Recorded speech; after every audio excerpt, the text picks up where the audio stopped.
This Land Cruiser is equipped with a 5.7-liter V8 producing 381 horsepower and 401 pound-feet of torque, mated to an 8-speed automatic transmission, driving all four wheels with full-time four-wheel drive with A-track and torsion locking, limited slip, center differential.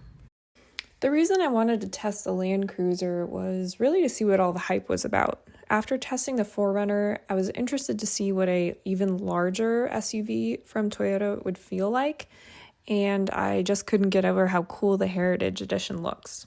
I loved the BBS wheels finished in gold brass, and also the vintage-inspired badges, and even the roof rack just made it look off-road ready and also ready to go around town and run errands. Unfortunately, the interior of this vehicle is really where it falls flat for me. There were aspects that I did enjoy. There was tons of storage space, random compartments that I would find throughout my loan with this vehicle. But overall, the entirety of the rest of the inside was just a disappointment. First off, the inside looks extremely outdated. This was something that I had observed in the 4Runner, but kind of looked past it because the rest of the car was so interesting. But the interior of this vehicle, it just, for the cost, can't look as outdated as it does. And for the sticker price, how does a car not have Apple CarPlay or at least an infotainment system that is usable? That to me is mind-blowing.